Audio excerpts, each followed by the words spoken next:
So hello everyone, मैं मनीष। आज आपको एसएससी सीजीएल के बारे में पूरा डिटेल देने वाला हूँ।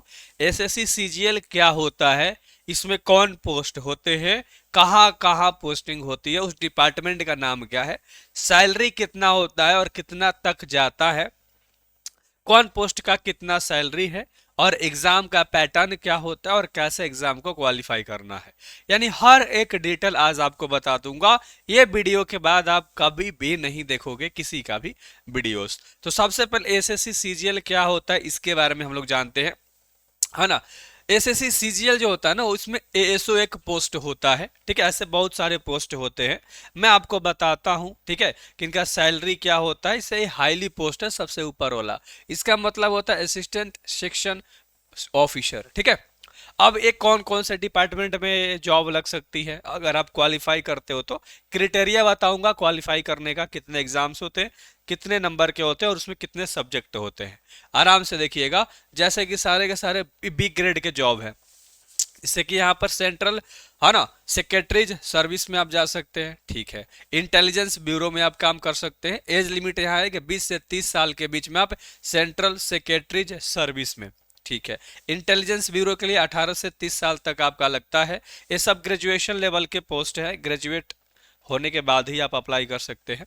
मिनिस्ट्री ऑफ रेलवे में 20 से 30 साल के बीच में आपका एज होना चाहिए। मिनिस्ट्री ऑफ एक्सटर्नल अफेयर्स में आपका 20 से 30 साल तक एज होना चाहिए। इसकी स्टार्टिंग सैलरी जब आप ज्वाइन करोगे तब भी आपका 75,000, पहले 73,000 मिला करता था, लेकिन अब 75,000 हो गया है। आपका इन हैंड 75,000 रुपये पहले ही महीने में आपको मिल जाएंगे। तो ये बात भी अपने जहन में रखिएगा, बहुत हाईली पोस्ट है और इज्जत बहुत ज्यादा मिलेगा। इसमें वर्दी वाले भी पोस्ट हैं, है ना, जैसे कि 3 गो स्टार लेके जीएसटी इंस्पेक्टर वाले भी हैं इसी के अंदर में, ठीक है। तो वे सब जो आप देखते रहते हो ना सोशल मीडिया पे दबदबा, हाँ इसी के अंदर है ना। और आप इसे क्रैक कर सकते हैं, ठीक है। आपका कमांड कहाँ कैसे होना चाहिए वो सब चीजें मैं बताने वाला हूँ, ठीक है। थोड़ा सा ये हमारे पास जो है इसके बारे में भी थोड़ा सा जान लेते हैं, सब उसी के बारे में हम जान रहे हैं, ठीक है। देख लीजिए, असिस्टेंट सेक्शन ऑफिसर यानी एएसओ के बारे में ही जान रहे हैं। जैसे कि डिपार्टमेंट रहा आप सभी के सामने, सीबीडीटी में भी, अदर मिनिस्ट्रीज डिपार्टमेंट ऑर्गेनाइजेशन में भी, ministry of electronics and information technology में, ये सब डिपार्टमेंट्स हैं जिसमें आप काम कर सकते हो।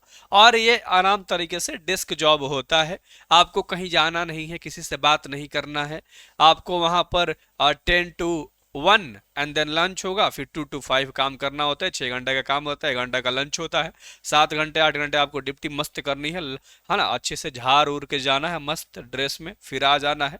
आप संध्या होने से पहले अपने रूम में पहुंच जाओगे और आराम से सुबह उठोगे, रात की पढ़ाई भी कर सकते हो। कोई अगर आपको यूपीएससी वगैरह क्रैक कर रहा है तो भी बाद में आप क्रैक कर सकते हो, आपके पास वक्त ही वक्त होगा और टेंशन बिल्कुल भी नहीं होगा। तो ये सब चीजें आप देख सकते हो। एक और होता है इंस्पेक्टर ऑफ इनकम टैक्स में भी जा सकते हो, सीबीडीटी के अंदर में, कहोगे ठीक है। और एक और होता है एक्सरसाइज इंस्पेक्टर भी आप बन सकते हो, जैसा मैंने स्टार्टिंग में कहा था, ठीक है। सीबीआईसी डिपार्टमेंट में ये सब कौन से टाइप के जॉब है ना, बी टाइप के जॉब है, ग्रुप बी, कहोगे ठीक है। और एज लिमिट यहाँ सबका दे रखा है, अच्छे से देख सकते हो। इनकम टैक्स ऑफिसर बनना है तो 18 से 30 साल तक एज लिमिट है ना। और इंस्पेक्टर ऑफ इनकम टैक्स में जाना है, ठीक है। एक्सरसाइज के लिए 18 से 30, इनकम टैक्स के लिए 18 से भी 30, और एएसओ के लिए 18 से 30, 18 से 30, 20 से 30 अगर ए एफ एच क्यू में जाना है तो। पूरा अच्छे से आपको मैं डिटेल इंफॉर्मेशन दे चुका हूं, ठीक है।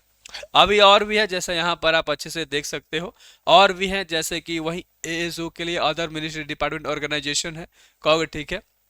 18 से 30 साल। एग्जीक्यूटिव असिस्टेंट के लिए सीबीआईसी में आपका एक डिपार्टमेंट होता है, उसमें आपका जॉब लगेगा। रिसर्च असिस्टेंट में भी जा सकते हो, डिवीजन अकाउंटेंट में भी, सब इंस्पेक्टर में भी, sub inspector, junior intelligence officer बन सकते हो, जूनियर, है ना, स्टैटिस्टिकल ऑफिसर बन सकते हो। तो इसमें बहुत सारे जॉब अपॉर्चुनिटी है, कोई एक जॉब नहीं होता है, ठीक है। हाँ जी, तो डरने वाली बात नहीं है, आपके सारे बी टाइप के जॉब होते हैं। एज लिमिट आपके सामने दिख रहा है। आप कहोगे बिल्कुल सर, इसके ना 3 एग्जाम होते हैं। मुख्य रूप से 2 एग्जाम इंपॉर्टेंट है, जिसे आप प्रीलिम्स और मेंस कहते हो। उसे टीयर 1 टीयर 2 कहा जाता है। टीयर 1 इज प्रीलिम्स, जो कि क्वालिफाइंग होता है, केवल इसमें लाखों बच्चे क्वालिफाई होते हैं। बस आपको उतना नंबर लाना होता है जिससे आपका नाम लिस्ट में आ जाए, और इसका आगे कोई वैल्यू नहीं रह जाता। मेन वैल्यू टीयर 2 का होता है, जो कि एक बार और एग्जाम होगा। तो टीयर 1 आपको क्वालिफाइंग करने के लिए, केवल पास होने के लिए और अपना नाम गिराने के लिए लिस्ट में आपको क्या करना होता है, तो आपको सेंट्रल इंटेलिजेंस एंड रीजनिंग, इसका मतलब है कि भैया सिंपल सा बात है कि आपके रीजनिंग से सवाल रहते हैं, और मैथ ले सवाल 25 गो, रीजनिंग ले 25 गो, जीके जीएस ले 25 गो और इंग्लिश ले 25 गो, सबसे 25-25 गो सवाल होते हैं। एक सवाल 2 नंबर का यानी 50, और टाइम 1 घंटा 20 मिनट का मिलता है। अच्छे से याद रख लीजिएगा, ठीक है। इसमें निगेटिव मार्किंग भी होती है, उतना नहीं होती है, टेंशन मत लो, ठीक है, ना के बराबर ही कह सकते हो, ठीक है।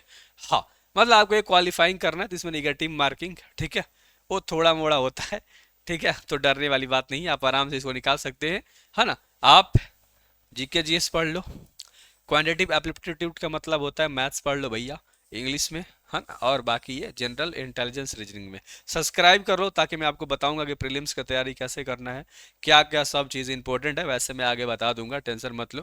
तो आपने प्रीलिम्स यानी क्वालिफाइंग करने के लिए देख लिया कितना समय चाहिए, और 4 गो सब्जेक्ट ही आपको मात्र पढ़ना होता है। एसएससी के कोई भी एग्जाम आप निकाल सकते हो, बहुत सारे एग्जाम्स होते हैं, सैकड़ों एग्जाम होते हैं एसएससी के अंदर में।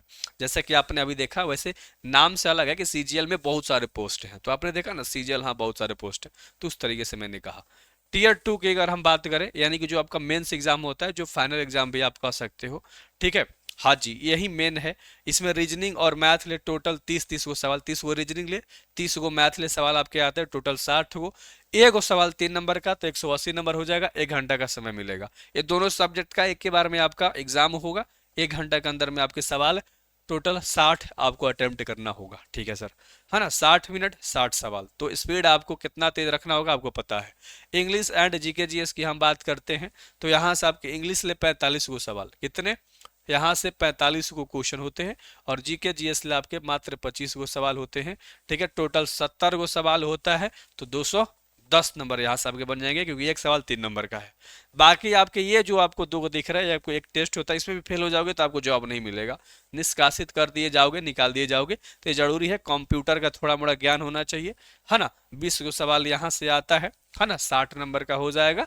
और डेटा एंट्री स्पीड टेस्ट दिया जाता है, जो कि इसके लिए आपको 20 मिनट मिलेगा, है ना, 15 मिनट इसके लिए मिलेगा, इसके लिए 20 मिनट मिलेगा, टोटल यहाँ पर आपके मिनट 35 रहेंगे। तो ये इसके लिए है, बस आपको इसमें पास होना होता है, तो आपको स्पीड बना ही लोगे थोड़ा मोड़ा, और कंप्यूटर का नॉलेज ले ही लोगे, क्योंकि ये डेस्क जॉब है, कंप्यूटर पे काम करना है, तो उतना नॉलेज आपको चाहिए होता है। आप नॉर्मल एक दो डिग्री कर लोगे जाके, जैसे कि डीसी डिग्री आती है, एडीसीए, है ना, यही कुछ डिग्री होती है, छोटे मोटे 3 महीने का कोर्स होता है, वो कर लोगे अच्छे तरीके से, ये एग्जाम निकल जाता है। तो पूरा हमने आपको बता दिया। अब मैं बात करूंगा कि जैसे आपको, है ना, रीजनिंग, मैथ्स, इन सब की तो बात मैं नहीं करने वाला। मैं इंग्लिश पढ़ाता हूँ, तो मैं इंग्लिश की बात जानता हूँ। इंग्लिश में आपके 3 गो सेक्शन होते हैं। एक आपका वोकेब का सेक्शन होता है, एक आपका ग्रामर का सेक्शन होता है, जो कि बहुत इंपॉर्टेंट है, दोनों में एगो किसी पे कमांड है, एक और होता है रीडिंग कॉम्प्रिहेंशन होता है। 3 गो सेक्शन है मान लो, ठीक है, कहोगे ठीक है सर। इन तीनों में से अगर आपका 2 गो किसी पे कमांड हो जाता है, तो आप अच्छे तरीके से एग्जाम को निकाल लोगे इंग्लिश में, ठीक है। बाकी मैथ्स में भी बहुत सारे चैप्टर्स होते हैं, 30-32 चैप्टर्स होते हैं, इंग्लिश में भी 30-32 चैप्टर्स होते हैं। रीजनिंग इजी होता है। जीके जीएस आपने देखा मात्र 25 गो सवाल आपके आते हैं मेंस में, प्रीलिम्स में मात्र 20 गो सवाल आते हैं। तो आप अच्छे तरीके से मार, मतलब 25-25 गो सवाल दोनों में आता है, सॉरी, प्रीलिम्स में भी मेंस में भी।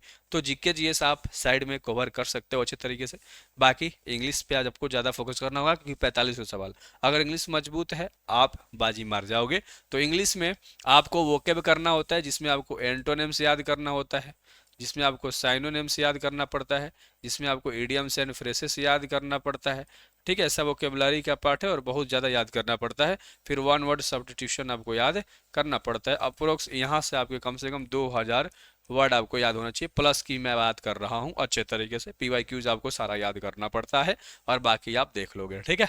हाँ जी, ये सब मैं करा दूंगा, ठीक है। रीडिंग कॉम्प्रिहेंशन भी आपके हो जाते हैं कुछ वीडियो से, और बाकी ग्रामर में आपको 18 से लेके 23 गो चैप्टर पढ़ना पड़ता है, जो कि मैंने एक बार पढ़ा रखा है, हम लोग के एप्लीकेशन पे है। वैसे न्यू बैच स्टार्ट होगा ही होगा, तनु क्लासेस ऐप है, डाउनलोड कर लीजिएगा। अच्छे तरीके से आपको ये मनीष भैया सारा चीज़ बताने वाला है ना, अच्छे तरीके से, है ना। तो ज़रूर अच्छे तरीके से तैयार हो जाइए। और क्या होता है एसएससी सीजीएल आपने जान लिया, कितने नंबर के कब सवाल और कहाँ कहाँ जॉब होते हैं। So best of luck everyone. हंसते रहिए, मुस्कुराते रहिए, और 1 साल या 2 साल अपने आप को दीजिए और एक अच्छे पोस्ट पर ले जाकर गर्दा मचा दीजिए। सो मिलते हैं अगले क्लास में। Thank you very much.